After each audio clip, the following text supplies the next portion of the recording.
Les agradezco el tiempo que dedican a pensar, o que dediquemos un tiempo juntos a pensar cómo gestionar a las organizaciones en base a los valores que proponen las Naciones Unidas. Eso es un poco de lo que les vengo a hablar hoy.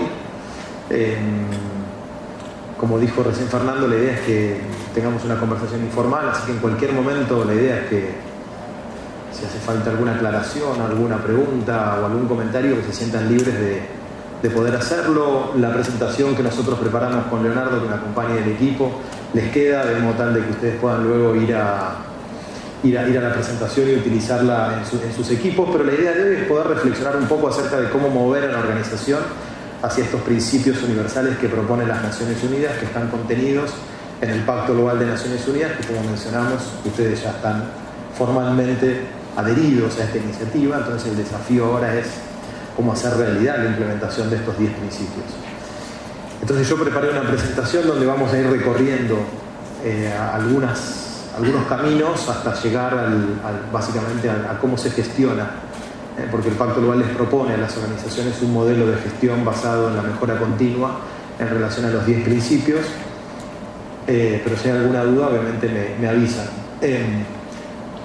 Esto para decirles que, digamos, cuando uno ve las iniciativas de responsabilidad social empresaria o de sustentabilidad corporativa o de desarrollo sostenible, yo voy a utilizar los 3 términos como si fueran sinónimos e indistintamente, a pesar de que no es lo mismo, pero para simplificarlo vamos a hacerlo así.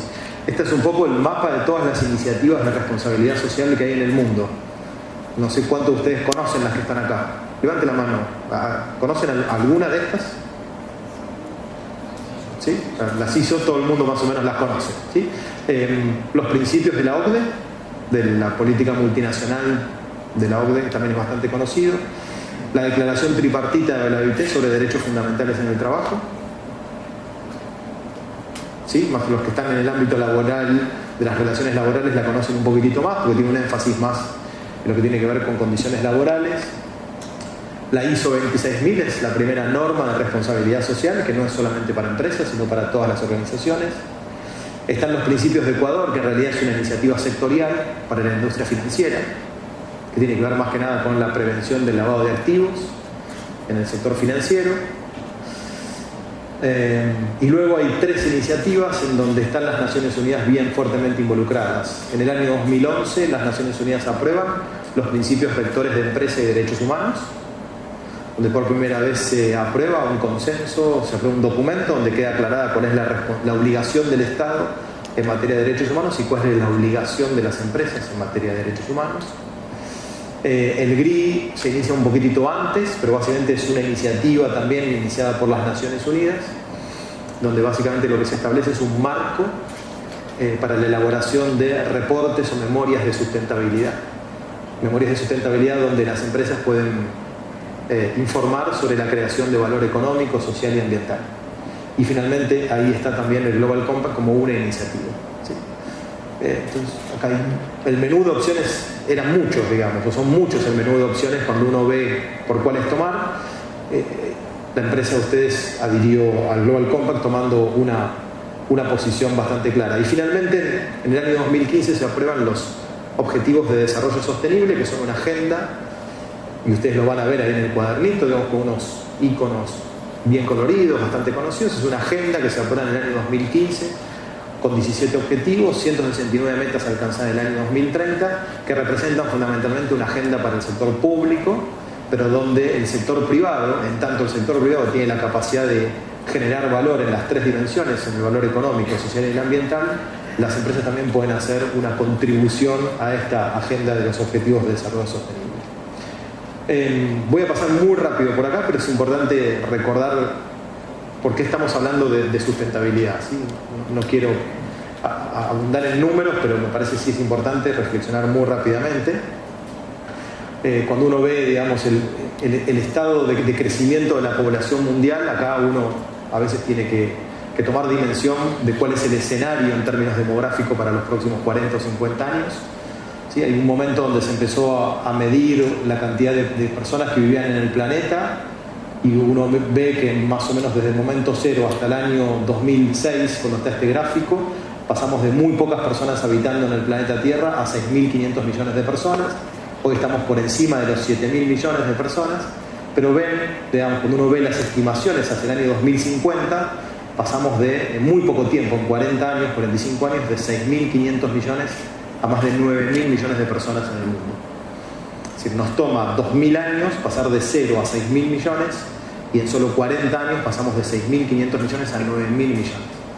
Entonces esto dentro de Naciones Unidas se conoce como la explosión demográfica en los próximos 40 años, que va a plantear claramente unos grandes desafíos en materia de sustentabilidad y fundamentalmente en cómo las empresas van a gestionar los recursos naturales.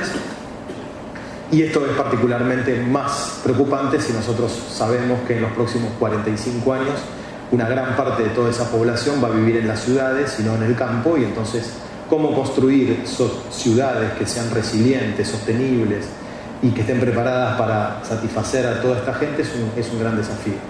En primer lugar, uno puede plantearse, bueno, este es un gran problema o acá hay una gran oportunidad en la medida en que yo pueda empezar a alinear a mi organización con una gestión eficiente de los impactos positivos y los impactos negativos y de la gestión de los recursos naturales.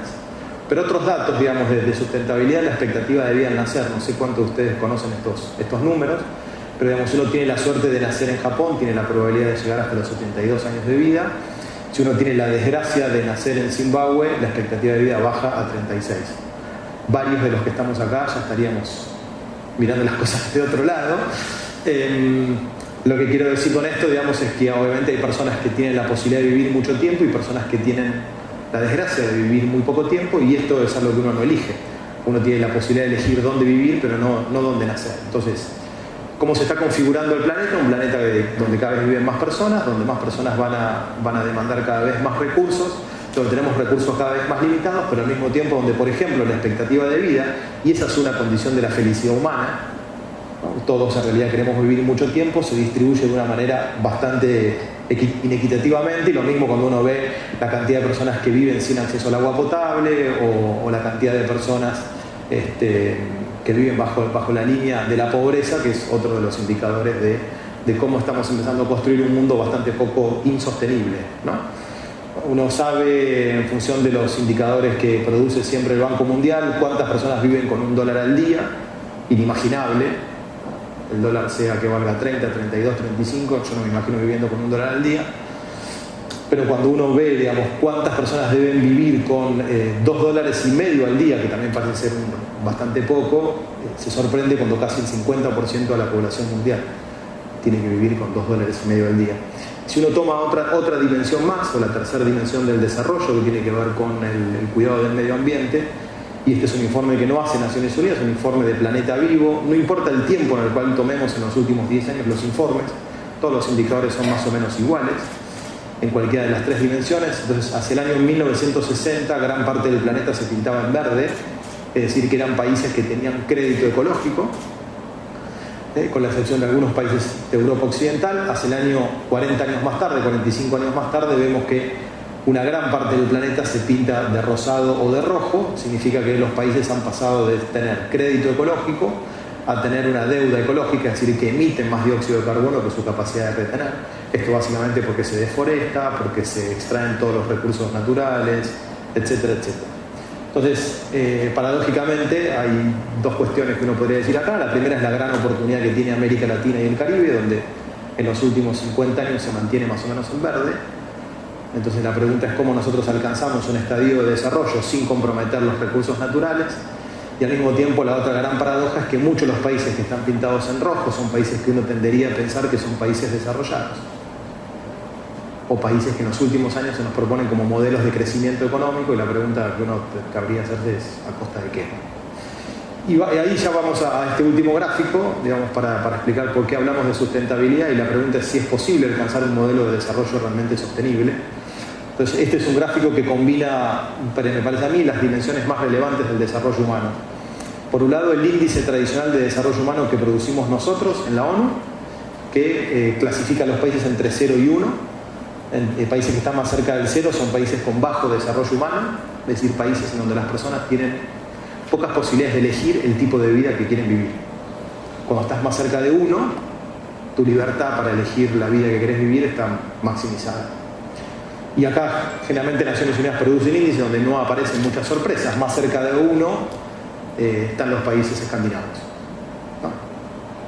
Pero si uno combina ese índice de desarrollo humano de Naciones Unidas con la huella ecológica, es decir, con cuánto dióxido de carbono emiten, los países que estarían dentro de este rectángulo celeste, que combinan alto desarrollo humano con una baja huella ecológica, serían realmente sostenibles. O paradoja, no hay ninguno ahí adentro. Hay que se acercan bastante, pero no hay ninguno acá adentro. Es decir, básicamente entonces, cuando uno piensa en estos temas, uno podría ponerse obviamente deprimirse, decir, bueno, ¿hacia dónde estamos yendo? O la otra es, bueno, este es un desafío realmente global, este es un desafío donde tenemos que empezar a pensar de otra manera nuestros modelos de producción y nuestros modelos de consumo, pero que este es un desafío, el de la sostenibilidad, realmente un desafío global, no es un desafío solamente de los países pobres. Y este es el primer mensaje que Naciones Unidas tuvo cuando aprobó los Objetivos de Desarrollo Sostenible. Cómo poner en el centro de cualquier modelo de desarrollo un modelo que pueda combinar al mismo tiempo crecimiento económico con cuidado ambiental, con protección social, o con protección del medio ambiente, con equidad social. Y también Naciones Unidas reconoce que conseguir los 3 objetivos al mismo tiempo no es fácil, porque los vínculos entre las 3 dimensiones son de una tensión muy concreta. Y esto es lo que hemos vivido en los últimos 200 años, desde la Revolución Industrial al día de hoy. Modelos de crecimiento económico que han privilegiado una dimensión por encima de las otras, o 2 dimensiones por encima de alguna de la otra. Entonces, el verdadero desafío ahora es integrar la sostenibilidad en el proceso de toma de decisiones de nuestras organizaciones. Pero acá estoy hablando con personas que trabajan en empresas, ¿sí? Y se supone que el Pacto Global es una iniciativa que quiere hablarle a las empresas. Entonces, algunas encuestas que hemos hecho y le preguntamos a los empresarios si creían que la sostenibilidad era un factor crítico para el éxito de sus negocios. Esta pregunta tiene un sentido hoy y tiene una respuesta, ¿sí? Acá básicamente lo que vemos es que 8 de cada 10 empresarios alrededor del mundo dicen que sí. Que uno no puede pensar en tener éxito como empresa desvinculando lo que suceda en materia de sostenibilidad, sin tener en cuenta lo que pasa con el medio ambiente, sin tener en cuenta lo que pasa con las condiciones laborales, sin tener en cuenta qué pasa con la vulneración a los derechos humanos, sin tener en cuenta con lo que pasa con la transparencia y con la ética, etc. Obviamente esta misma pregunta, si lo hubiésemos hecho 30, 40, 50 o 100 años atrás, la respuesta hubiera sido otra. Los empresarios hubieran dicho que no. Los empresarios hubieran dicho que el éxito de su negocio dependía de otras cosas: el acceso a los recursos, el acceso al financiamiento, la disponibilidad de capital, el acceso a los recursos naturales, el acceso a la tecnología, etcétera, etcétera. Entonces, nosotros entendemos en el Pacto Global que algo está cambiando en la mente de las personas que toman decisiones en el mundo corporativo, cuando empiezan a vincular de que efectivamente no se puede tener una empresa exitosa en una sociedad que fracasa. Y esta es una definición importante. ¿Por qué llegamos a este punto? Y acá yo voy a repasar muy rápidamente dos procesos que fueron corriendo casi en forma simultánea o en forma paralela. Por un lado, la transformación en el mundo de la ciencia y la administración, en la teoría económica, en la ciencia de la administración, acerca de cuál es el rol que tiene una empresa en la sociedad. Entonces vamos a recorrer en los últimos 40 años una transformación bastante grande que corrió paralelo a una serie de factores y de fenómenos que han ido ayudando a consolidar esta posición que ha cambiado en los últimos 40 años. En los años 70, en realidad estaba bastante bien claro de que la única responsabilidad social de la empresa se limitaba a rendirle cuentas a sus directorios, a proteger el valor de la compañía frente a los accionistas y maximizar ganancias o utilidades, como lo quieran llamar. Y ese pensamiento tuvo, digamos, en Milton Friedman y otros economistas sus máximos referentes. Pero en los años 70 aparecen dos factores que cuestionan un poco esto. Por un lado, la crisis del petróleo, que pone en crisis el estado de bienestar, como se lo conoció en Europa, como lo conocimos lentamente en América Latina, en donde los estados tienen cada vez menos capacidad de poder satisfacer esa demanda de bienes y servicios de la ciudadanía y darle el reconocimiento de ciudadanía plena a los ciudadanos, y el sector privado entonces asume un rol cada vez mayor, casi simultáneamente al proceso de globalización. Y entonces en la Cumbre de Desarrollo Social de Estocolmo, Naciones Unidas empieza a plantearse de que si queremos alcanzar ciertos niveles de prosperidad, como vimos en algún momento del capitalismo dorado, el sector privado va a tener que jugar un rol diferente, por lo menos en la financiación de esta agenda de desarrollo. En los años 80, la crisis de la Exxon Valdez, me parece que ustedes la deben conocer bastante bien, en Europa, y al mismo tiempo aparecen algunos economistas, algunos intelectuales que plantean de que en realidad la empresa no es una organización que opera aislada del tejido social, operan en la sociedad y que entonces toda actividad empresaria tiene impactos positivos e impactos negativos sobre los grupos de interés con los cuales interactúa, y que como tal la empresa tiene que rendir cuentas de esos impactos positivos y de esos impactos negativos. Una década más tarde aparecen dos cosas muy importantes. Por un lado, Brundtland, la ministra, que lleva su propuesta de cómo entender el desarrollo sostenible a la cumbre de Ambiente y Desarrollo Sostenible de Naciones Unidas del año 1992, y su propuesta de definición del desarrollo sostenible como aquel modelo de desarrollo que satisface las necesidades de las generaciones actuales sin comprometer los derechos de las generaciones futuras, se aprueba por unanimidad en Naciones Unidas. Pero al mismo tiempo aparece el escándalo, probablemente uno de los escándalos que todavía hoy se discuten alrededor del mundo, que es el escándalo que tuvo Nike con trabajo infantil terciarizado a partir de su cadena de suministro en Bangladesh, que tiene consecuencias muy grandes sobre el valor de Nike, que cae muy rápidamente cuando se descubre este problema. Entonces a este planteo de la empresa como actor que impacta y que tiene que rendir cuentas, se introduce la idea de la licencia social para operar, que es un concepto muy bueno, sobre todo para las empresas extractivas en Argentina, o lo hablábamos esta mañana. La licencia social para operar es un concepto diferente en el mundo de los negocios del concepto de legalidad. Una empresa puede tener todos los permisos legales y tener todas las regulaciones que exige la autoridad que regula la actividad en particular. Entonces están los permisos, están los estudios de impacto ambiental, etcétera, etcétera. Pero la licencia social es esa capacidad que tiene la empresa de poder satisfacer las necesidades y las expectativas de los grupos de interés. Entonces esa licencia social no se compra, esa licencia social se adquiere por medio de un ejercicio de diálogo y de comunicación y de permanente relación con los grupos de interés con los cuales la compañía tiene un impacto cotidiano.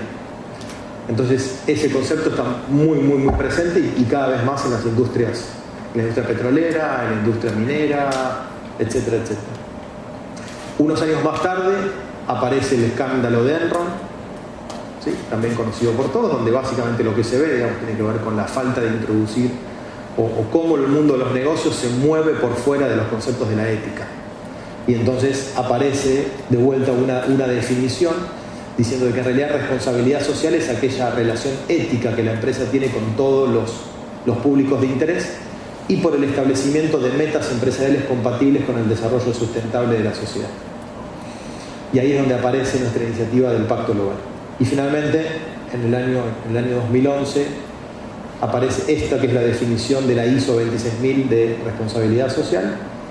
Y paralelamente, de vuelta, ¿no?, aparece una crisis financiera, la del 2008, más o menos contemporánea con esto, que está protagonizada por las aseguradoras de riesgo en Estados Unidos, la aprobación de la ISO 26000, y en 2012 Naciones Unidas vuelve a convocar en Río de Janeiro a la Conferencia sobre Ambiente y Desarrollo Sostenible, y se empiezan a definir los objetivos de desarrollo sostenible.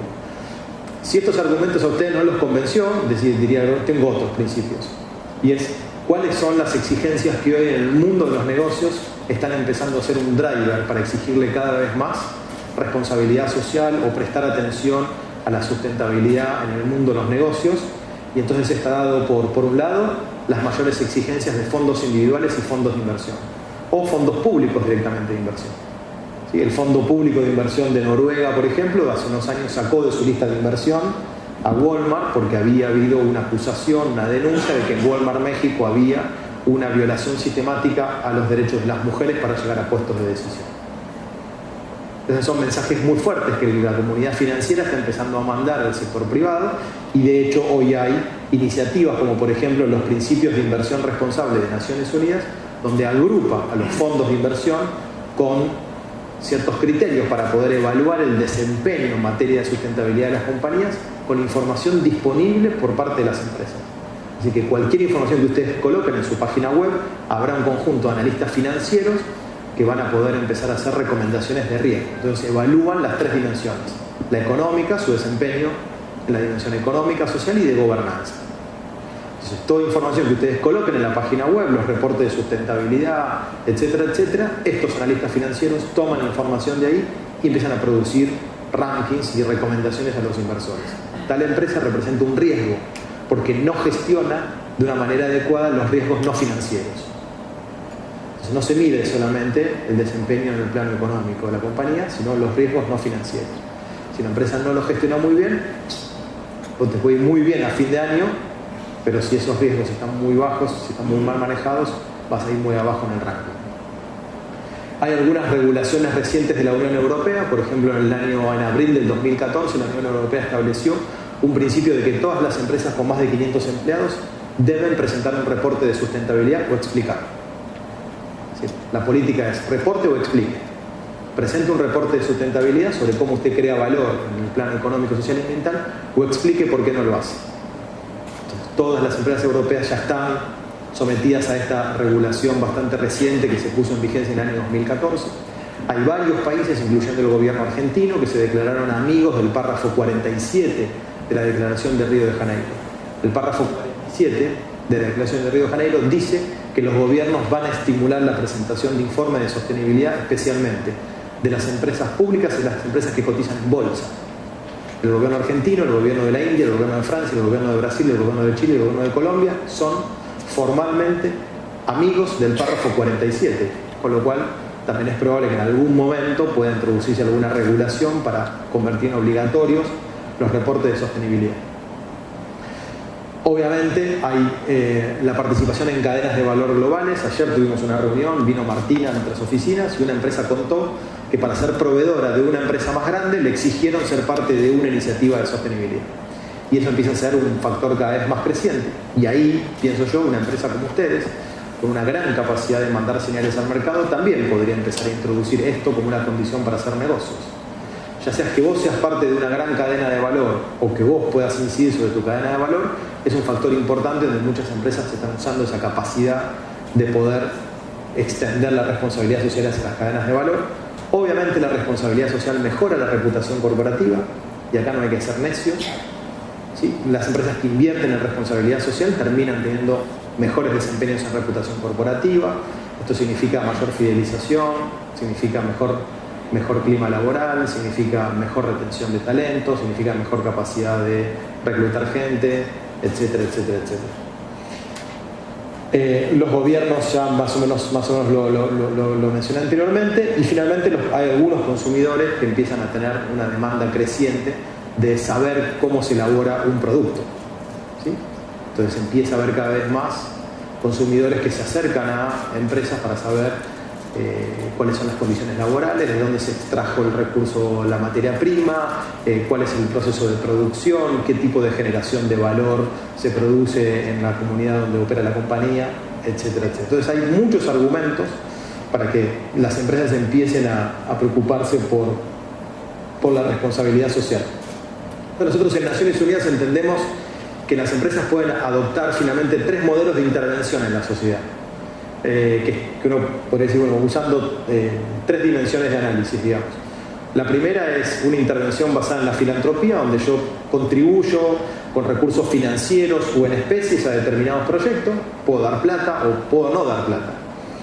Puedo dar computadoras, puedo dar conocimiento técnico, puedo dar algunas cuestiones que necesite la sociedad.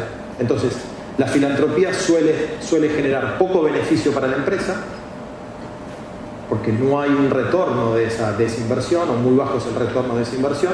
El beneficio para el desarrollo también es muy bajo, porque yo no genero capacidades para resolver el problema de fondo. Pero al mismo tiempo el riesgo que yo asumo es muy bajo. El segundo modelo de intervención para nosotros es el de la inversión social, donde yo básicamente lo que hago es invertir en temas sociales y ambientales que facilita la consecución de los objetivos de negocios y el cumplimiento de los objetivos de desarrollo. Cuando yo ahí uno qué temas de la sociedad son preocupantes, y entonces, por ejemplo, una industria automotriz encuentra que no tiene ingenieros automotrices en Argentina y que entonces hay una dificultad en términos de recursos humanos, y se une con una universidad pública para fundar una carrera de ingenieros automotrices en Pacheco. Bueno, ahí hay una inversión social donde satisface una necesidad de la industria, de mi sector, de mi compañía en particular, pero además satisface una necesidad de desarrollo de esa comunidad.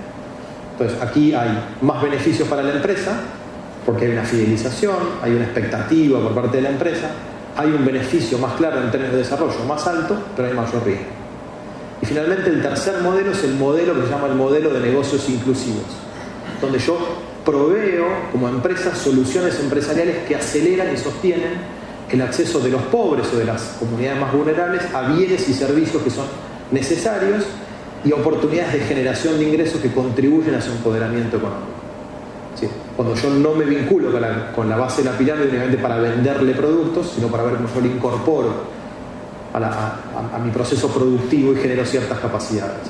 Entonces una empresa minera que decide invertir una parte no de las regalías sino de sus utilidades en generar, por ejemplo, proveedores locales que puedan finalmente abastecer de ciertos bienes y servicios, por ejemplo, proveyendo alimentación corporativa a los 400 mineros que tienen en su explotación minera. Pues ahí hay una manera de generar un negocio inclusivo que obviamente significa un aumento de riesgo. Entonces, son tres modelos, digamos, posibles de participación de la empresa en la sociedad o de tomar parte en la sociedad. Entonces, yo siempre digo, bueno, ¿cómo paso, digamos, cómo yo acelero de la filantropía? Porque entendemos que las empresas en mayor o menor medida, aunque sea algo de filantropía hacen, y nosotros en Naciones Unidas no estamos en contra de los modelos filantrópicos, pero entendemos que hay una posibilidad de que la responsabilidad social facilite la consecución de los objetivos de negocio. Porque la filantropía está bien, pero no retorna. Es una inversión que no necesariamente retorna para la compañía.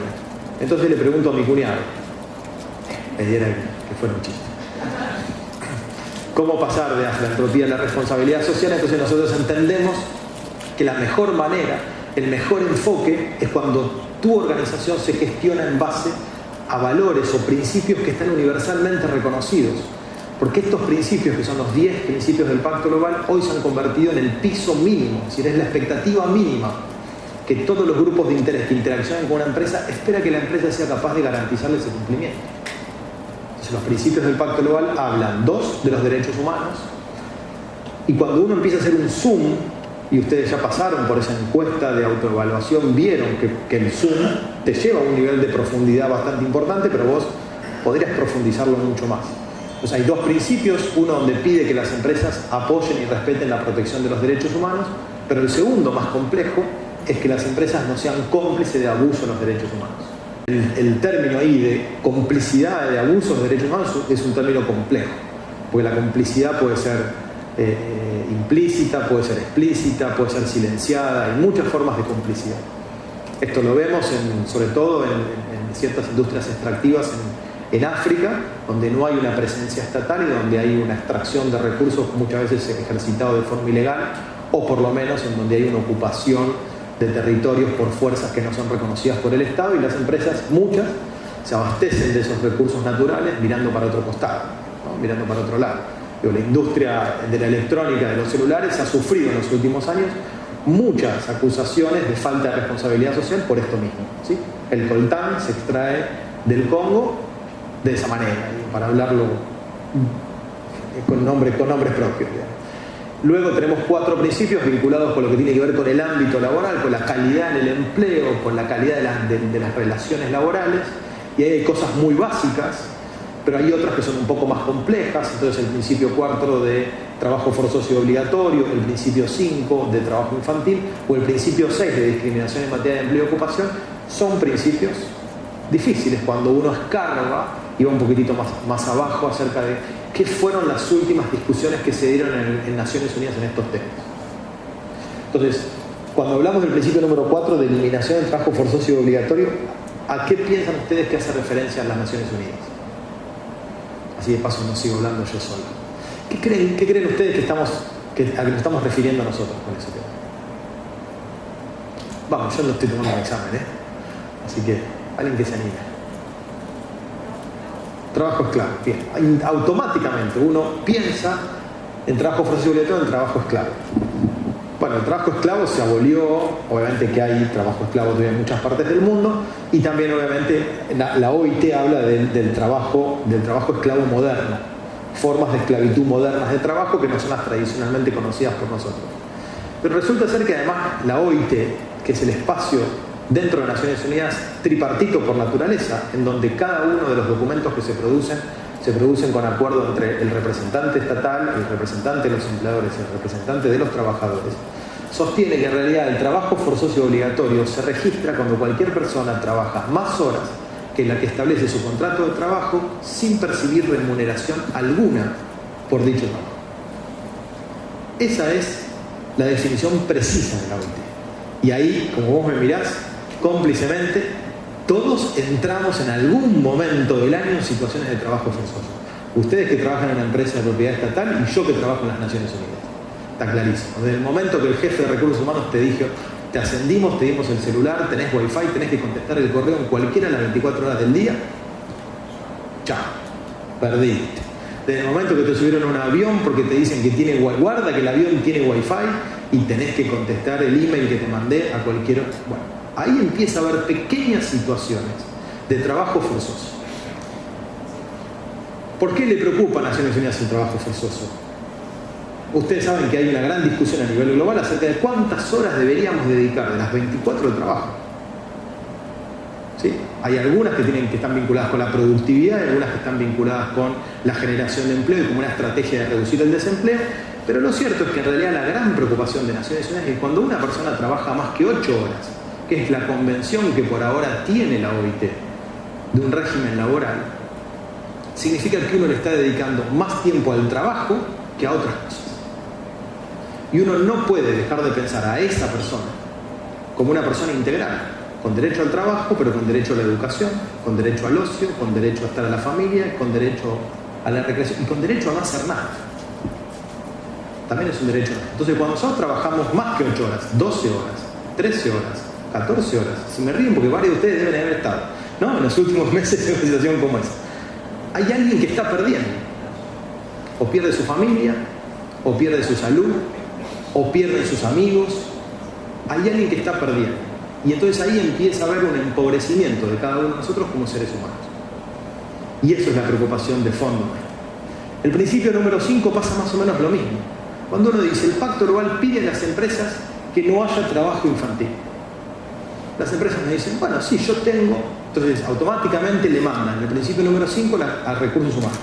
Y recursos humanos dice, sí, nosotros tenemos un método de control de ninguna persona por menos de 21 años trabaja en la compañía. Bueno, no es eso lo que estamos pidiendo. Cualquier empresa que tenga trabajo infantil, en realidad está violando una ley. No es eso. Las empresas nos reportan cosas como esa. Bueno, nosotros no tenemos ningún trabajador por debajo de la edad mínima para trabajar que establece la legislación argentina. Menos mal. Es la respuesta nuestra desde Naciones Unidas, porque si lo hiciese, en realidad está sujeto a percibir, digamos, algún castigo por la normativa nacional. En realidad, el principio número 5 del Pacto Global lo que pide es que la empresa trate de ayudar a resolver la abolición del trabajo infantil. Entonces, ahí lo que nosotros tenés que pensar como empresa es qué pasa hacia adentro de tu compañía, qué pasa en tu cadena de valor y qué pasa en tu comunidad. Entonces, que vos me digas que no tenés trabajo infantil en tu empresa, ok. ¿Qué pasa en tu cadena de valor? Entonces, vos sos una empresa que produce alimentos, tenés que ver qué es lo que pasa con tus productores de tomate en la provincia de Santa Fe. Y ahí no me puedes decir que no hay trabajo infantil. Vos tenés ahí una responsabilidad. La responsabilidad social extendida hacia la cadena de valor es cada vez más presente y se empieza a prestar cada vez más atención. Y si en tu cadena de valor tampoco hay, bueno, ¿qué pasa en tu comunidad? Pues yo no tengo cadena de valor, ¿no? O mi cadena de valor claramente no lo hay. Bueno, ¿qué pasa en tu comunidad? En tu comunidad debe haber trabajo infantil. ¿Qué haces vos para asociarte con otro? Que puede ser con una organización de la sociedad civil, puede ser con el gobierno, con otras empresas. Y ahí hay muchas experiencias en Argentina y en el mundo entero. ¿Sí? La industria de vitivinícola se asoció en Mendoza, donde hay uno de los índices más altos de trabajo infantil, justamente para que en la época de vendimia, ¿sí?, en una asociación público-privada, gran parte de las empresas vitivinícolas se asociaron con la Comisión Provincial de Erradicación del Trabajo Infantil y crearon las escuelas en épocas de vendimia. financiando una parte de los honorarios docentes para que las familias, cuando llegan a la recolección de la uva, los chicos no entren a recoger uva. Bueno, esa es una respuesta posible. ¿Sí? Y eso es a lo que pregunta el Pacto Global. ¿Qué hiciste vos adentro de tu empresa y cómo empezaste a alinear tus procesos, tus políticas, tus directrices con estos estándares internacionales que son aspiracionales? Y eso es muy importante de tener en cuenta. Los principios del Pacto Global son aspiracionales. Son un norte al cual uno tiene que aspirar a llegar en algún momento, pero nunca llegás. Nunca llegás por definición. Pero al mismo tiempo, ¿qué hiciste vos utilizando la capacidad de la empresa para que estos principios del Pacto Global sean conocidos y sean gozados por los grupos de interés que están en tu comunidad? 3 principios vinculados con los temas ambientales, que me imagino que en esta empresa son principios muy observados. Y finalmente, el 10º principio. Yo, para romper de vuelta el hielo, les cuento que en realidad el Pacto Global, cuando se lanza en el año 2000, tenía 9 principios. El 10º no estaba. A la luz de hoy, estábamos bárbaros. Lo que nos pasó es que en el año 2004 se aprobó la Convención de Naciones Unidas contra la Corrupción. Entró en vigencia la Convención de Naciones Unidas contra la Corrupción cuando el país número 25, creo que fue, o X, aprobó la Convención. Entonces, la Convención entró en vigencia como instrumento de la ONU y en ese momento el Pacto Global incorpora el 10º principio. Muchos empresarios que firmaron el Pacto Global entre el 2000 y el 2004, cuando se introdujo el 10º principio, nos dijeron: la cagaste. Estábamos bien hasta acá. Bueno, el 10º principio ahí está presente, y lo más interesante de todo esto es que cuando una empresa suscribe al Pacto Global, tiene que tener compliance con los 10 principios. No elige una serie de principios, sino que tiene que ser compliance, tiene que garantizarse el cumplimiento de los 10 principios del Pacto Global. Puede empezar en sus primeros reportes poniendo más actividades y más énfasis en aquellos principios que están más vinculados al corazón del negocio.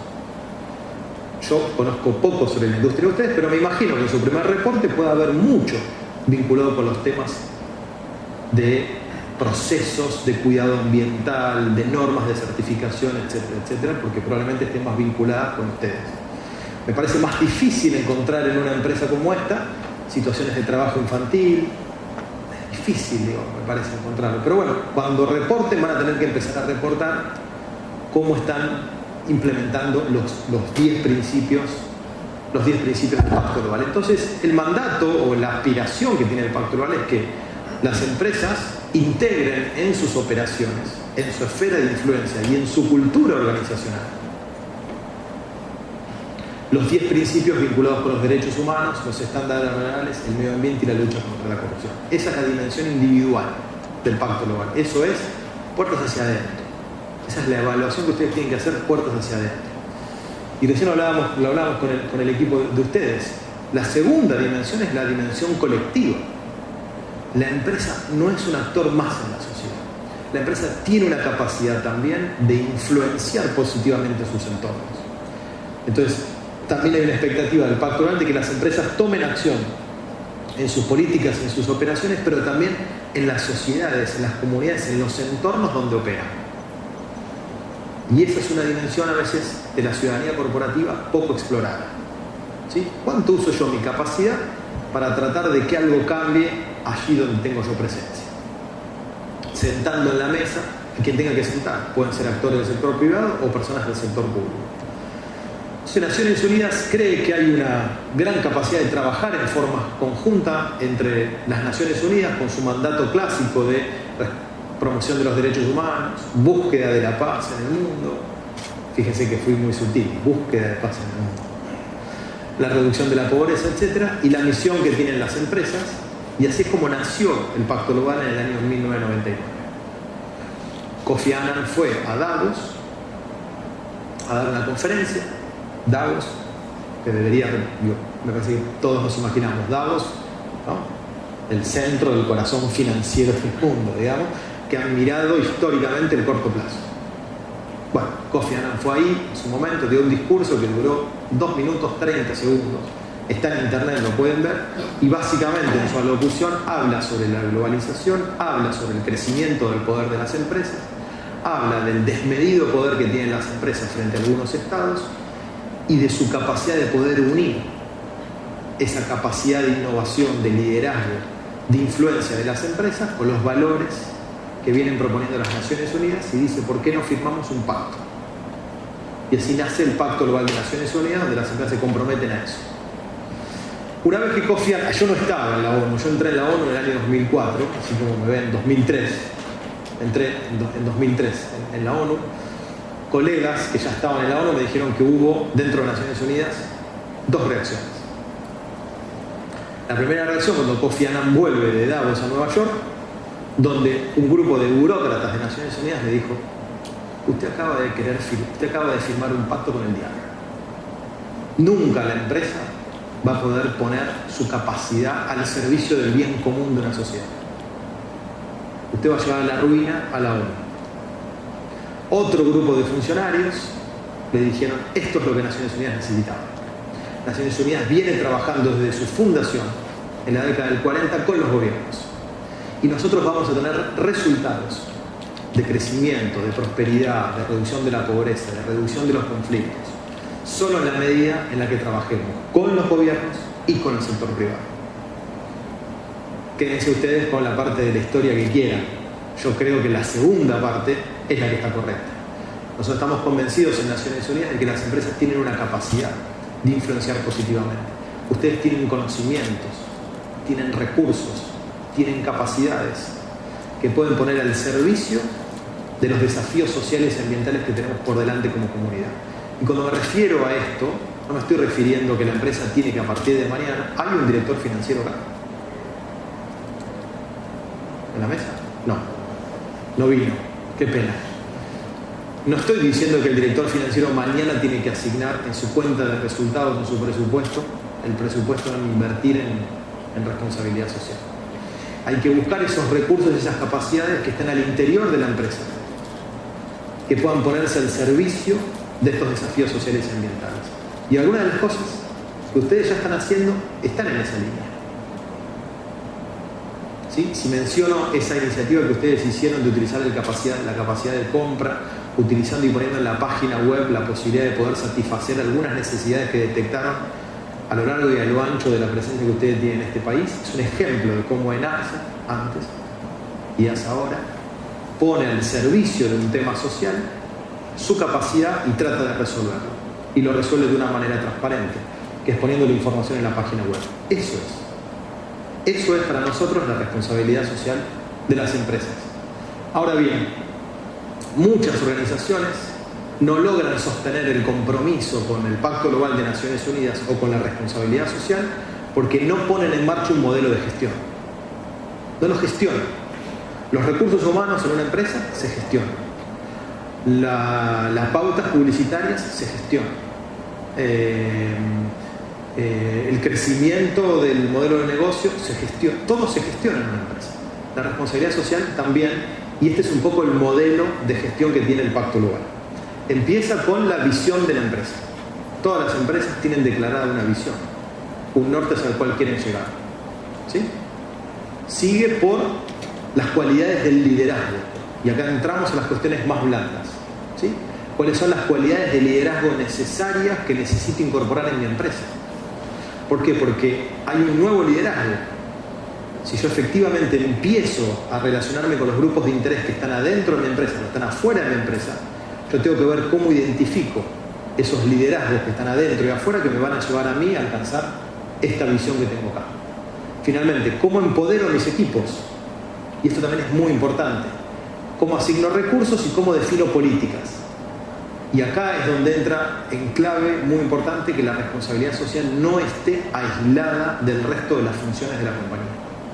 La responsabilidad social no es un departamento que se ocupa de esos temas que no son relevantes para el negocio.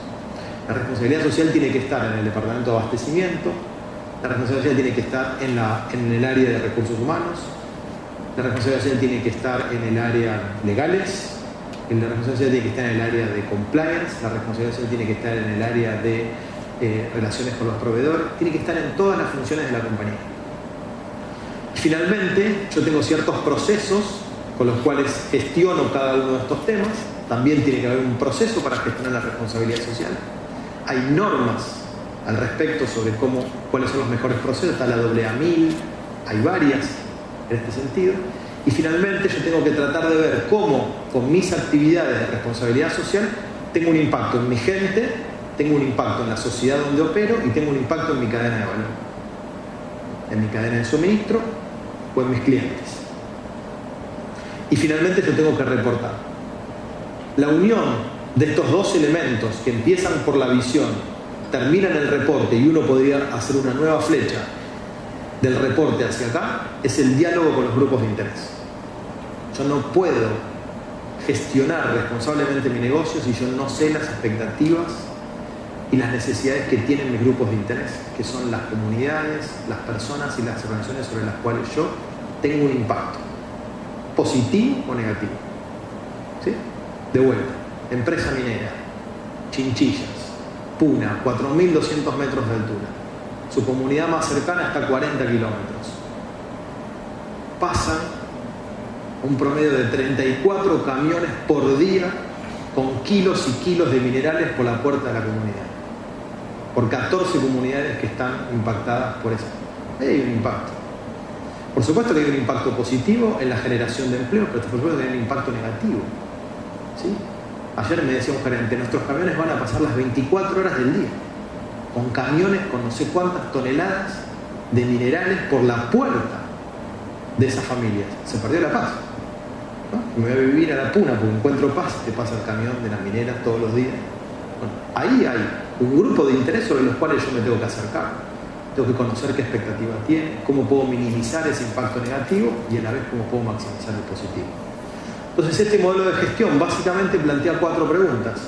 La de la visión es de repensarnos qué tipo de organización queremos ser. ¿Queremos ser una empresa que nos identifique como una empresa cuidadosa del medio ambiente o irrespetuosa del medio ambiente? ¿Por una empresa que protege la igualdad de oportunidades entre hombres y mujeres o por una empresa que solamente llegan a los puestos de decisión los hombres? ¿Sí? ¿Por una empresa que hace negocios corrompiendo funcionarios públicos o una empresa que presta atención a los compromisos éticos con la sociedad? ¿Sí? ¿Cómo queremos que nos reconozcan? En segundo lugar, ¿cómo gestiono el cambio? Eso lo hablábamos ayer cuando estaba también Martina en una reunión con nosotros hablando sobre estos temas. Una vez que se firma el Pacto Global, hay que introducir algunos cambios. Porque seguramente de la autoevaluación que ustedes hicieron, algunas cosas les dio en amarillo, algunas cosas les dio en verde y algunas cosas les dio en rojo. Entonces, la responsabilidad social también apela a un cambio organizacional, a una manera de pensar, de hacer las cosas de una manera diferente. ¿Sí? ¿Cómo hago mis procesos de selección? ¿Por qué mis procesos de selección siempre me proponen 3 hombres?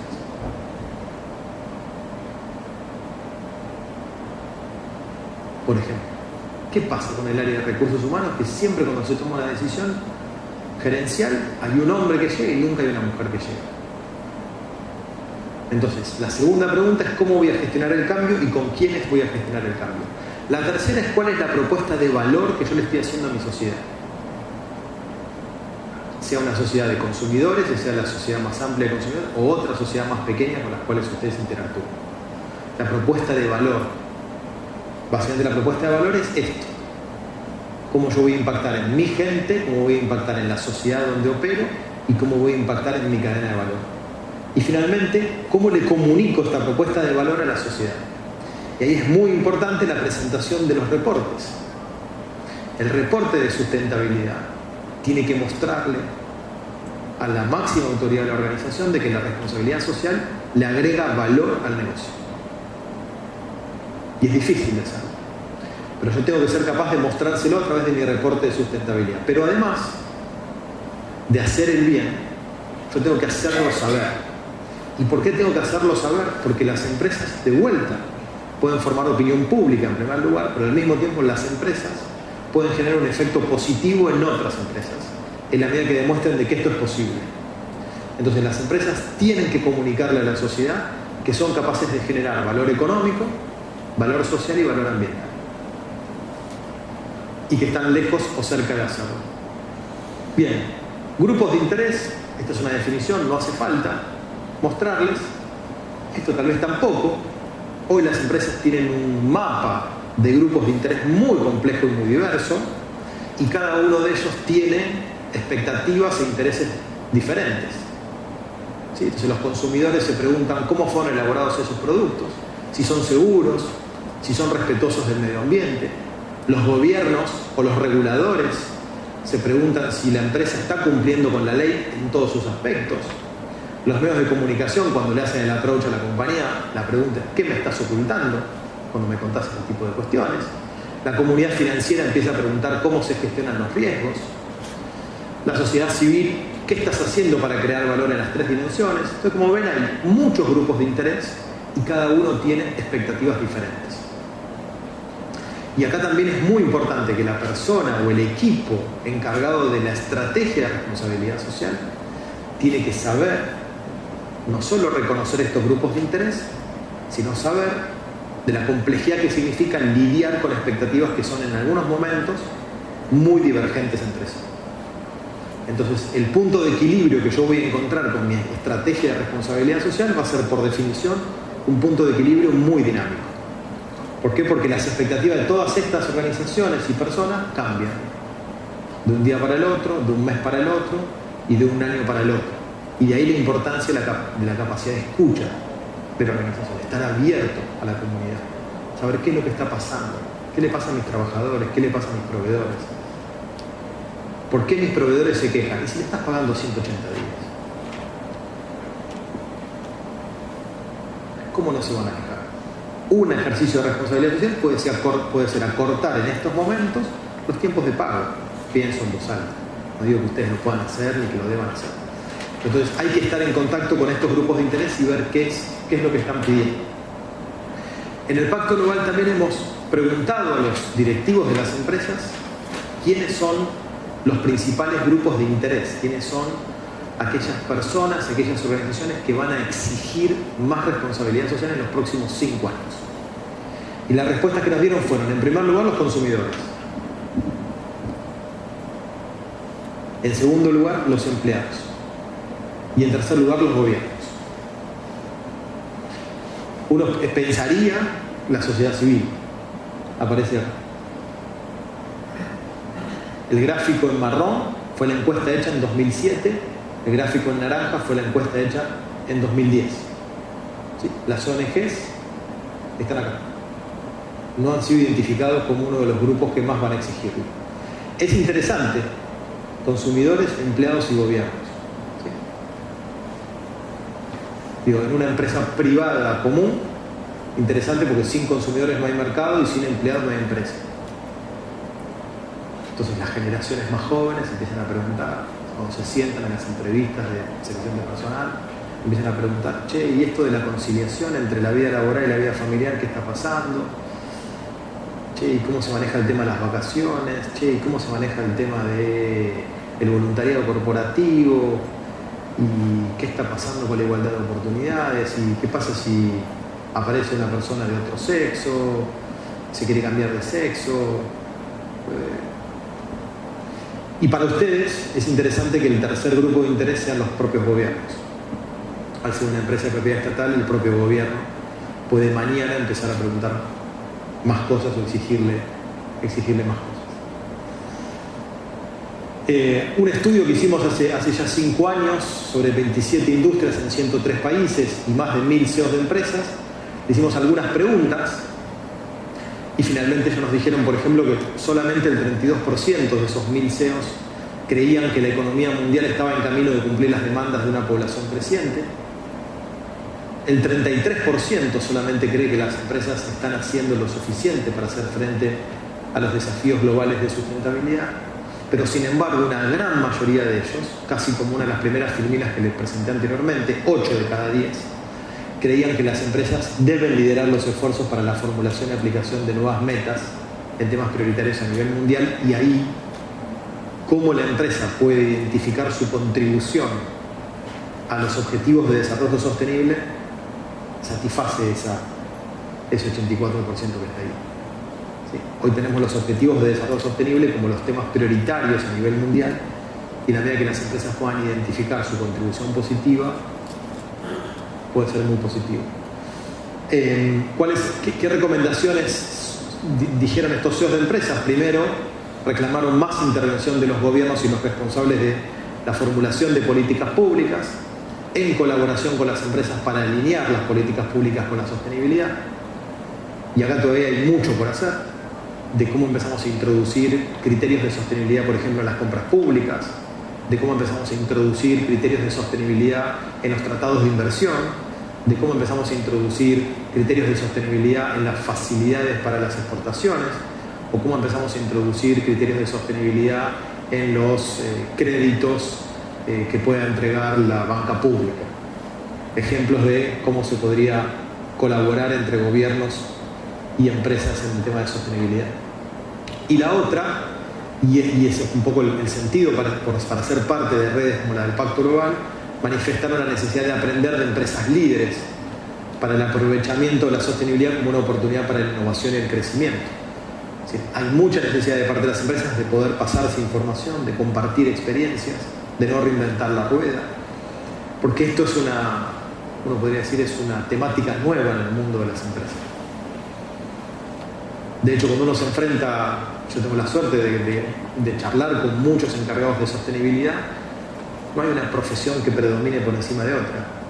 Hay profesionales que vienen de la contabilidad, hay profesionales que vienen de la economía, hay profesionales que vienen de la ciencia política, hay profesionales que vienen del derecho, hay profesionales que vienen de la comunicación.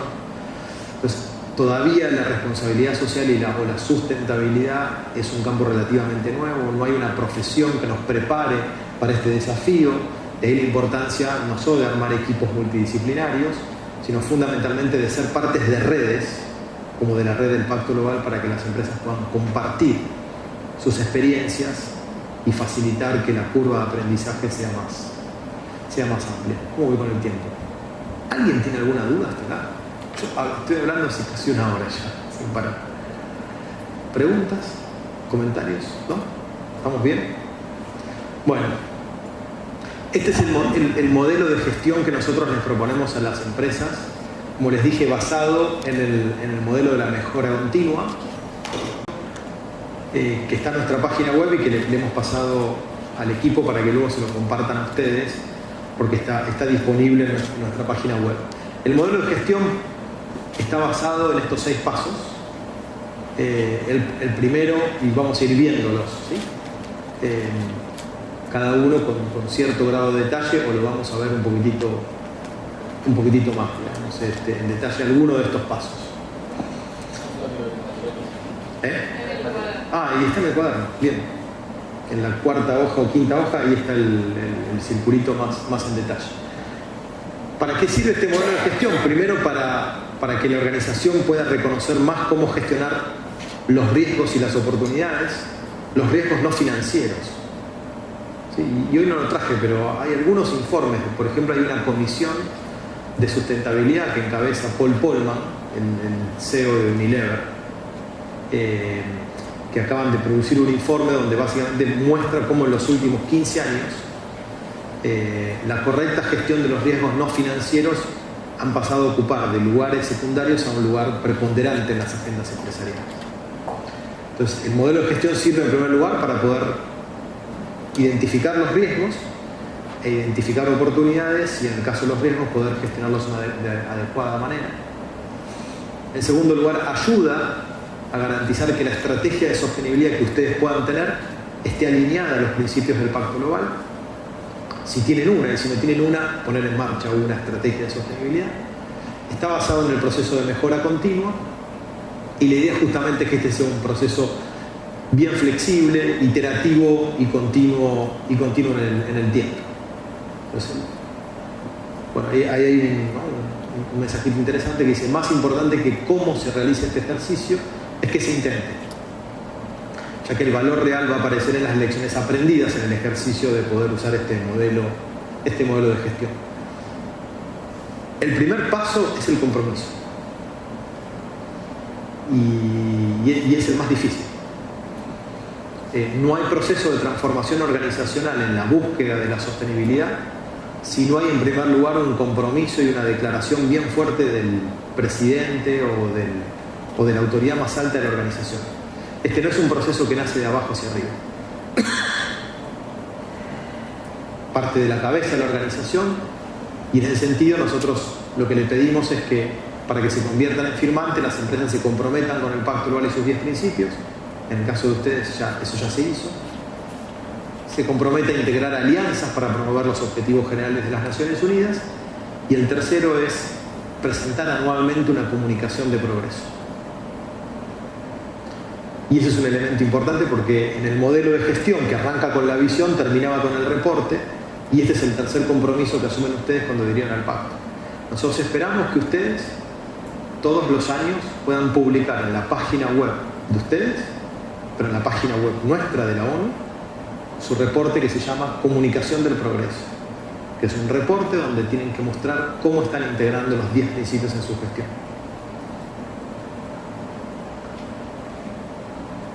Y se llama Comunicación del Progreso, COP. Muchas empresas ponen un esfuerzo muy grande en la C. Y hacen eventos para publicarlo, y hacen reuniones de prensa para poder darlo a difundir, y ponen un esfuerzo muy chiquitito en la P, del progreso. Nosotros estamos interesados en que ustedes pongan mucho esfuerzo en la P y no tanto en la C, o por lo menos que esté un poquitito más equilibrado. Pero al ser una iniciativa voluntaria, no hay un mecanismo dentro de Naciones Unidas para que nosotros vayamos a auditarlos a ustedes. No los vamos a auditar. Porque la adhesión al Pacto Global significa un compromiso asumido voluntariamente por el CEO o el presidente de la organización con los 10 principios del pacto. Pero este reporte, esta comunicación de progreso, es la manifestación más concreta de que este compromiso se está haciendo realidad al interior de la organización. Y las empresas que no lo cumplen, al cabo de 2 años, sí tenemos la potestad de expulsarlas del Pacto Global. Y ahí se genera un daño reputacional muy grande para las empresas. No hay un contrato entre la ONU y la empresa al momento de suscribir el Pacto Global. No hay un mecanismo de auditoría. No hay un mecanismo de ir a verificarles. Pero sí lo que pedimos es el reporte a fin de año, todos los años. Es importante entender la sostenibilidad en su contexto más amplio, ¿sí? Y lo que implica ser una empresa socialmente responsable. ¿Qué significa para una empresa como esta ser socialmente responsable? Significa garantizar el acceso a la energía, significa garantizar el abastecimiento de la energía, significa invertir en nuevas formas de producción de energía, significa acercarle la energía a comunidades que están alejadas de los centros de distribución. ¿Qué significa? ¿Y cuál es el contexto de la sostenibilidad? Y eso es muy importante. ¿Qué hacen otros jugadores? Si hay otros jugadores para el cual ustedes se puedan comparar. Y si no hay otros jugadores en el mercado local, ¿hay otros jugadores en otro lugar para poder entender cuál puede ser el rol de ustedes? Entonces, el contexto en el cual se mueven es muy importante. Incluso para luego a la hora de ponerlo en su reporte. ¿Sí? Nosotros siempre ponemos el mismo ejemplo. Hay empresas que nos ponen: en el último año reduje mi consumo de energía eléctrica en un 20%. Así. Sin más. Sin contexto de sostenibilidad. ¿Dice algo ese dato? No dice nada ese dato. Si el año pasado redujiste el 40% de tu consumo de eléctrico y este año el 20%, esto significa que este año te fue mal. Pero si resulta ser que este año redujiste el 20%, pero abriste 20 sucursales e incorporaste 450 personas, porque el negocio te fue muy bien, entonces en realidad ese 20% puede decir otra cosa. Pero al mismo tiempo, ¿qué es lo que pasó con la energía eléctrica? ¿Subió de precio? ¿No subió de precio? ¿Se discontinuó? ¿No se discontinuó? ¿Y cuál es tu meta, por ejemplo, en materia de reducción de consumo de energía eléctrica? ¿A 5 años, a 10 años? Entonces, una declaración también de tu ambición en ese contexto de sostenibilidad es muy importante. Y hay empresas que lo están haciendo, ¿eh? Hay una página web de Naciones Unidas donde las empresas pueden declarar su compromiso a favor de la sostenibilidad. Y ahí es donde aparecen noticias en los medios de comunicación de que, por ejemplo, Unilever declara ser que en el 2020 va a ser carbono neutral. Va a ser carbono cero como empresa. Entonces, eso es el contexto de la sostenibilidad. Para nosotros es muy importante, en el primer paso, luego que se comprometen, conformar un comité o instalar el tema en la agenda del directorio. Como decíamos anteriormente, esto no es algo que deba hacer una persona. Allá están los que se encargan de la sostenibilidad, no sé qué hacen, pero anda a hablar con ellos.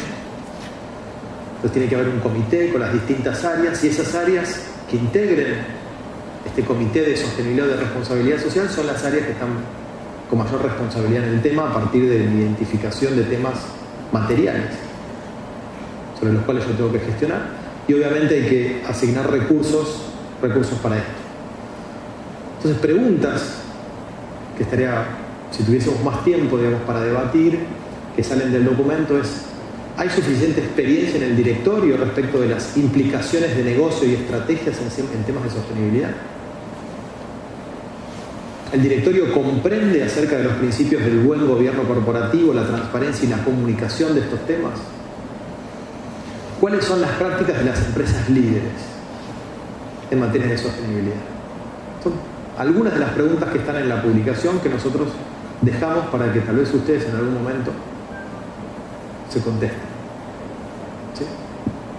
¿Sí? ¿Llega la discusión de la sostenibilidad en algún momento al directorio de la compañía? Porque si no pasa la discusión de sostenibilidad por el directorio de la compañía, estamos en problemas. En algún momento del año alguien pudo meterlo, el tema ahí. Pregunta para hacerse. La segunda es evaluar los riesgos, las oportunidades y los impactos. Entonces, ¿dónde estamos? ¿Hacia dónde queremos ir? Por eso ese ejercicio de autoevaluación que nosotros le hemos recomendado hace un tiempo atrás, para saber dónde están parados. Más difícil es hacia dónde queremos ir, pero sirve hacerse la pregunta. Entonces hay empresas de vuelta que nos dicen: bueno, mira, nosotros cuando hicimos la encuesta y vimos que en el tema de derechos humanos el 50% de nuestro personal son hombres y el 50% son mujeres. Está bien. Y cuando vamos al puesto de dirección, ¿cómo está la cosa? Ah, no, ahí está más difícil. Bueno, ¿y a dónde quieren ir? ¿50-50? ¿20%? ¿30%? ¿En qué plazo? ¿En qué tiempos? ¿Cómo y qué voy a medir? ¿Sí?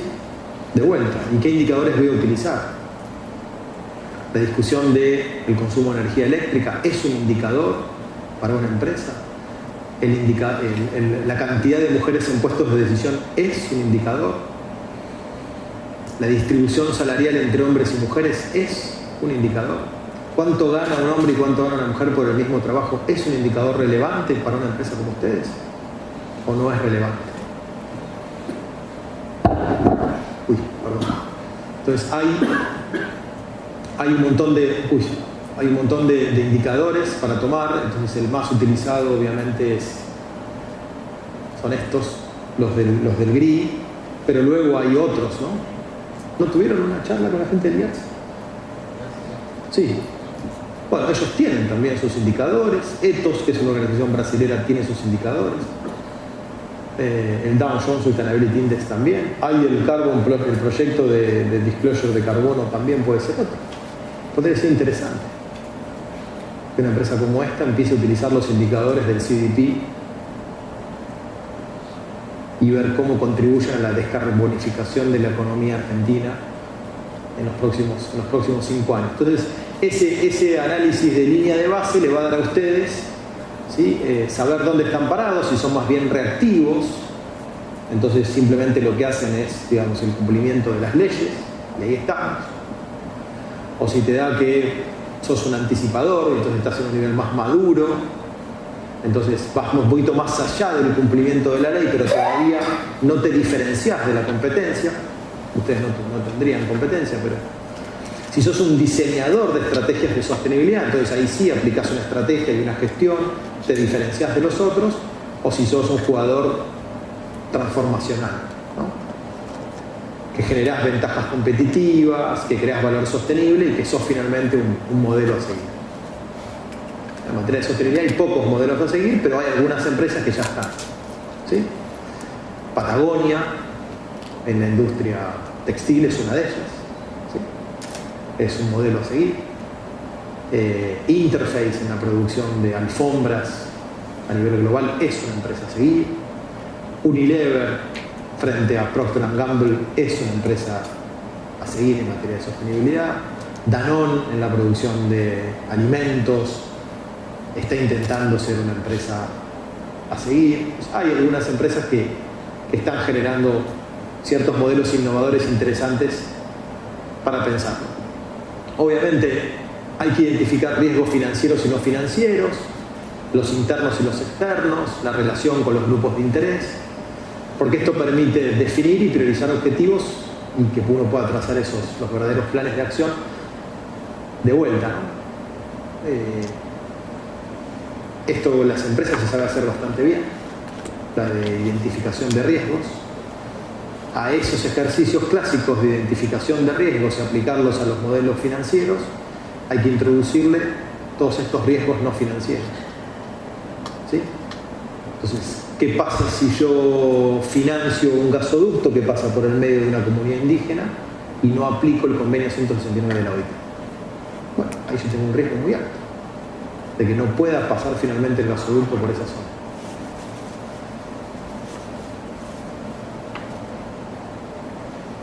De vuelta, este es un ejemplo, ¿sí?, de que yo puedo identificar los riesgos en relación a los principios del Pacto Global. Entonces, bueno, resulta ser que en mi gestión de proveedores tengo un riesgo relativamente alto, en materia del principio número 1 de derechos humanos. ¿Por qué? Porque yo no hago auditorías y entonces resultó ser que le pasó a Disney, le pasó a Tommy Hilfiger cuando se cayó en Bangladesh hace 3 años atrás, una planta entera de textil en Bangladesh, 1100, bueno, no hicieron este ejercicio, digamos, ¿sí? O le pasó a Falabella, por mencionar otro.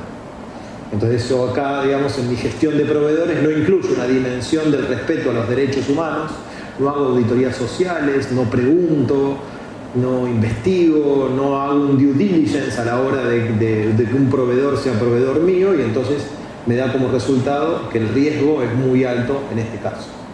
Bien. Entonces uno podría hacerlo con cada una de los temas de responsabilidad social y los diferentes grupos de interés. Está clarísimo, digamos, que en la medida que yo puedo ahí identificar estos riesgos, lo puedo convertir de vuelta en oportunidades, ¿sí?, en oportunidades incluso de negocio.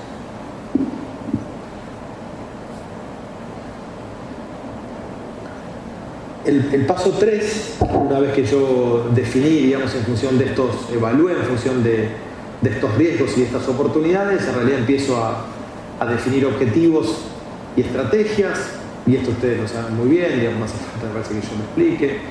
Los objetivos se convierten alimentan una estrategia, esa estrategia tiene un plan de acción que se basa en ciertos procedimientos, que estandarizan el procedimiento, y una política como en cualquier otra de las dimensiones. El problema es que por lo general en responsabilidad social no se toma esto, que es bien utilizado en gestión ambiental o es bien utilizado en otros aspectos más duros de la empresa.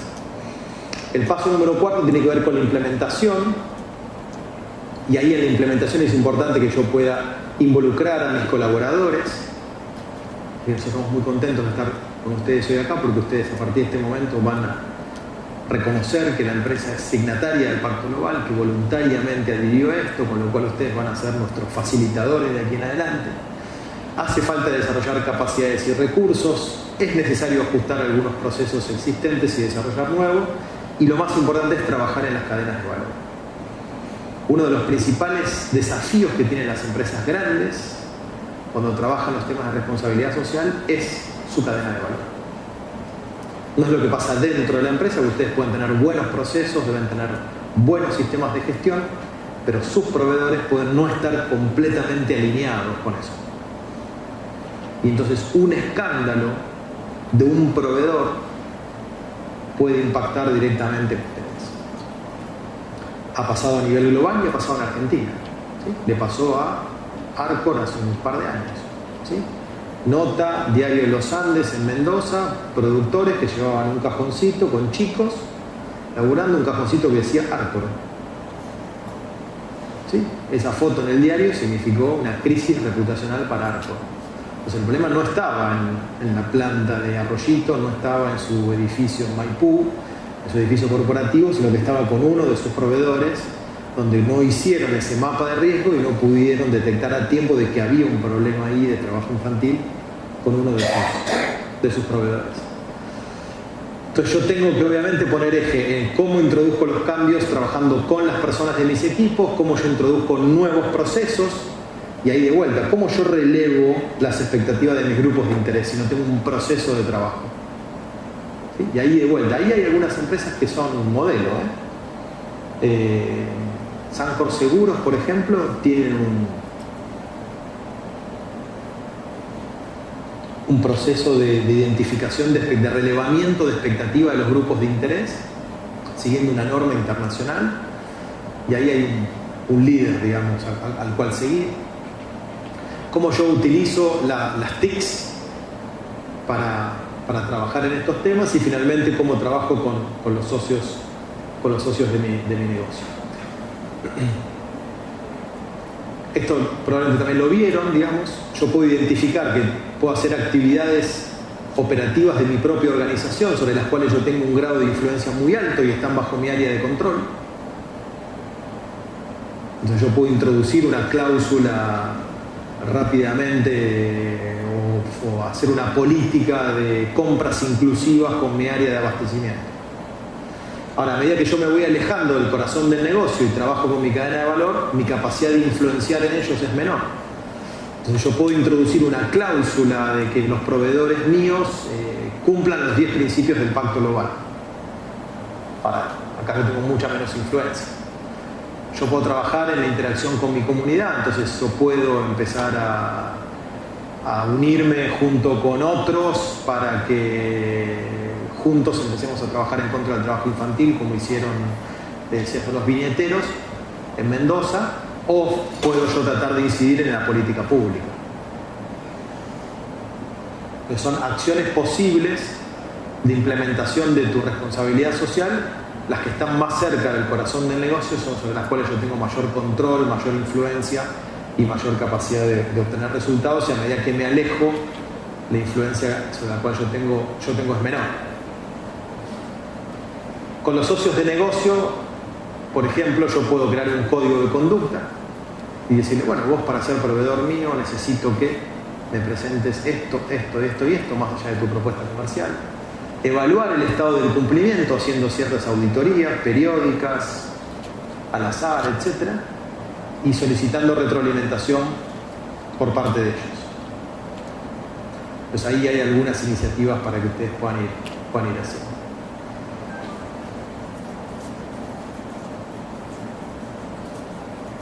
Voy a pasar un poco más rápido porque probablemente no vayamos a llegar. El paso número 5 tiene que ver con empezar a medir, y esto es muy importante, y ahí es donde empieza a aparecer mucha pérdida de información por parte del equipo que luego elabora el reporte de sustentabilidad.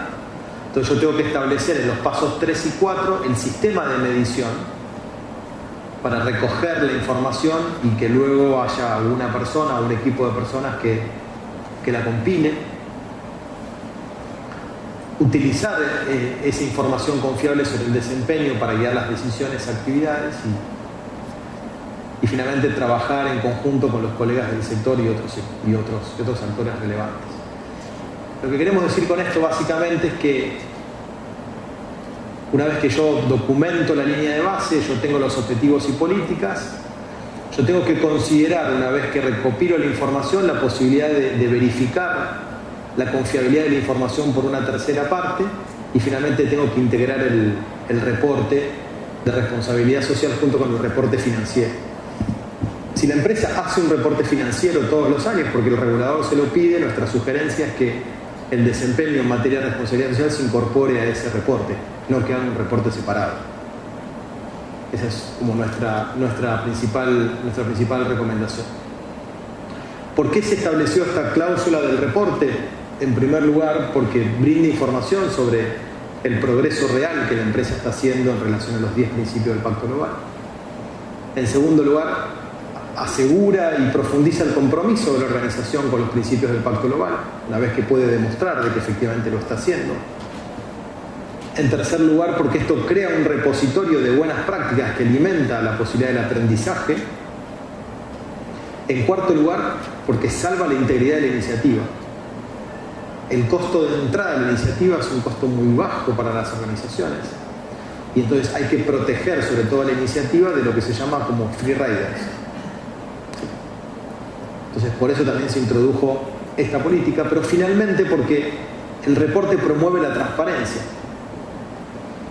Entonces el reporte de sustentabilidad o la comunicación de progreso que van a tener que presentarnos a nosotros, lo tienen que elaborar teniendo en cuenta de que no es el objetivo de ese reporte cumplir con las Naciones Unidas. El reporte tiene que servir en primer lugar para el proceso de toma de decisiones de la gerencia de la organización, del directorio de la organización, para saber si están llegando a esos lugares a los cuales quieren llegar. En segundo lugar, porque los grupos de interés demandan cada vez más transparencia a las empresas. Las demandas de transparencia van al sector público, van hacia los funcionarios públicos, incluyendo las empresas de propiedad estatal, pero al mismo tiempo a las empresas privadas, de capital privada también, cada vez más los grupos de interés están pidiendo transparencia. Y entonces es una de las fuentes, un buen reporte sólido, con información confiable, con información verificable, con información creíble, con indicadores sólidos, con buena información del contexto de sostenibilidad, con una buena materialidad sobre lo que ustedes deben reportar y sobre lo que no deben reportar, ayuda a construir confianza, que es una de las bases de la economía de mercado. Entonces el reporte no hay que elaborarlo cuando empiezan a elaborarlo pensando en que hay que cumplir con la ONU, sino hay que pensar si cumple con esto, si sirve a ustedes para generar confianza con sus grupos de interés, si sirve al interior de la organización para estar seguros de que están llegando al lugar al que quieren llegar, y tercero, si alimenta el proceso de toma de decisiones por parte del gobierno corporativo de la organización. Si se cumplen esas tres condiciones, el objetivo está cumplido. Las redes sociales, no hace falta un anuncio cuando el Pacto Global expulsó 100 empresas en la primera mitad del año 2013, ¿sí? Y acá incluyó un gran banco argentino, y les puedo asegurar que esta información circula. Entonces, así como nosotros ponemos en la página web el ingreso de las nuevas empresas al Pacto Global, también ponemos en internet la información de las empresas que dejan de ser miembros del Pacto Global, y esa información empieza a circular por las redes sociales y llegan a lugares que uno no se imagina.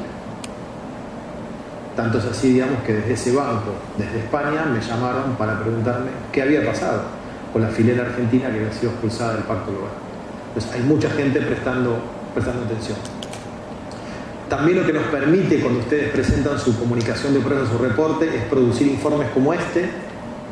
Todos los años vamos produciendo uno, donde lo que vamos viendo es qué hacen las empresas para cumplir con los principios del Pacto Global y dónde se registran los mayores avances. Esto es un ejemplo de un reporte entre 2009 y 2010. Pues acá se ve que, por ejemplo, en el tema de generación de conciencia y el entrenamiento de los empleados en, por ejemplo, derechos humanos, avanzaron muy poquitito las empresas en su conjunto entre 2009 y 2010. Se hizo un gran avance, por ejemplo, en el tema de vuelta de generación de conciencia y de entrenamientos en anticorrupción de un año al otro por parte de las empresas. Entonces nos permiten ir viendo cómo las empresas están en forma conjunta ayudándonos a alcanzar los objetivos que nos imaginamos. Yo siempre digo que creo que más o menos generacionalmente se van a acordar. ¿Se acuerdan del libro de Elige su propia aventura? Todos más o menos nos acordamos. Bueno, en materia de sostenibilidad pasa más o menos lo mismo. Las empresas eligen cuál es la puerta con la cual quieren ingresar al mundo de la sostenibilidad. Y hay tres puertas, al menos para mí. La primera puerta es la puerta de la improvisación. Es la puerta a donde la empresa entra y hace algo con una comunidad porque la comunidad le exige, hacen algo con el sindicato porque el sindicato le dice, mira, hay que hacer algo porque así. hacen algo con otra comunidad porque la comunidad dice, mira, así no más, el negocio de esta manera no, entonces la empresa va tapando parches y es una estrategia de bombeo, ¿no? O la estrategia de la atamos con alambre. Esa es una posibilidad, digamos. La segunda posibilidad es la de la planificación, que me parece que sería la más propia de cualquier empresa. Así como se planifica cualquiera de los otros objetivos del negocio, la responsabilidad social también debe ser planificada, se le deben asignar recursos, se le deben asignar metas, se deben asignar indicadores y se tiene que poder reportar todos los años. Y la tercera puerta es la puerta de la anticipación. Es la puerta más difícil, es la puerta en la cual las empresas deciden innovar, deciden anticiparse a las demandas y las expectativas sociales y ambientales y ofrecen una solución del negocio acorde a esas expectativas. Ustedes sabrán cuál de las tres puertas están golpeando. En Argentina y en el mundo en general lo que nosotros vemos es que muchas empresas están golpeando la puerta de la improvisación. Algunas empresas están haciendo, un grupo menor de empresas están haciendo el esfuerzo de entrar a la puerta de la planificación. Y finalmente, muy poquitas empresas, probablemente contadas con los dedos de las manos, están entrando por la puerta de la anticipación. Ustedes tomen el marco de los 10 principios del Pacto Global y todo lo que ofrecen las Naciones Unidas para que vayan mejorando año tras año y vayan, si están golpeando la primera puerta, pasando a la segunda, y si están en la segunda, que vayan pasando a la tercera. Por mi lado, si me quedo todavía, porque tenemos algo más de tiempo, 10 minutos de lo que acordamos, estas son nuestras maneras de poder contactarnos. Si quieren saber más información sobre lo que hacemos nosotros en Argentina, pueden entrar a nuestra página web, pueden, si les gustan las redes sociales y navegan por ahí, pueden entrar a nuestras redes sociales y conectarse con nosotros. La idea es que podamos seguir conectados. Si hay algún tema en el cual les interesaría conversar y tener mayor profundidad, por supuesto que con sí, que quedamos todos abiertos. Ahí está mi correo electrónico y mi número de teléfono al cual me pueden contactar. Tanto yo como Leonardo, que me acompañó en el día de hoy, somos 2 de los 3 miembros del equipo que estamos trabajando para que el mundo de los negocios adhiera a los 10 principios del Pacto Global y que sea una fuerza realmente grande en Argentina, en donde los negocios ayudan a alcanzar estos objetivos más grandes de Naciones Unidas de reducción de pobreza, cuidado del medio ambiente, crecimiento económico, trabajo decente, igualdad entre hombres y mujeres, etcétera, etcétera, etcétera. Así que le agradezco a Fer, a Martina que me invitaron, y si hay algo más para charlar, por supuesto que quedo